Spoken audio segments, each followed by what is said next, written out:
უკმაყოფილოები ვართ იმაზეც, რომ მოსულიყო თუნდაც აი ამ ბიჭების საფლავზე დაეთვალიერებინა, ხო შეიძლებოდა ისე გაიარა, საერთოდ ზედაც არ შეუხედია. მოსახლეობა შეგროვილები იყავით?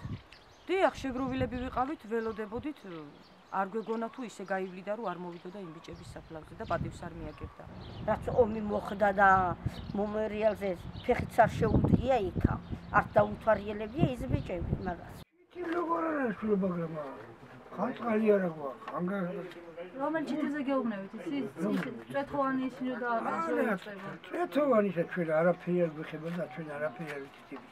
აბა ვისია? ეგა მერაბიშვილისა, ჩვენი ხო არა.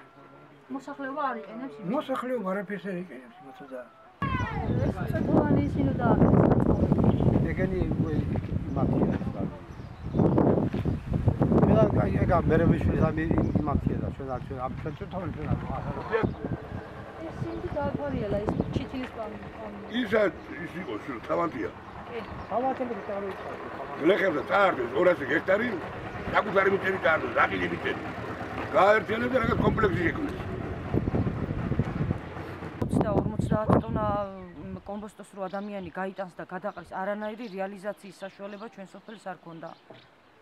ჩვენ სოფელს კი, მარტო ჩვენ სოფელს კი არა, საერთოდ გორის რაიონში მოხდა ეს ამბავი და თუ კი სხვა ქვეყნებიდან შემოვიდა ის კომბოსტო და გაიყიდა საქართველოში, რა მოხდებოდა, რომ ჩვენც გაგვეტანა ექსპორტზე და ჩვენიც გაყიდულიყო. თუ არაფერი საქართველოს პრეზიდენტი იყო მოსული და მახალხს ხომ დაინტერესებდა, როგორი კაცი იყო, პირადად გაგვეცნო, პირადად დაგვენახა, როგორ წორები რომ მიდის, რომ აი ესეთია და სხვადასხვა რამეს ლაპარაკობს, ნამდვილად თუ იყო თუ არა ეგეთი. მე ძალიან დიდი შთაბეჭდილება დატოვა მაგალითად ჩემთვისა.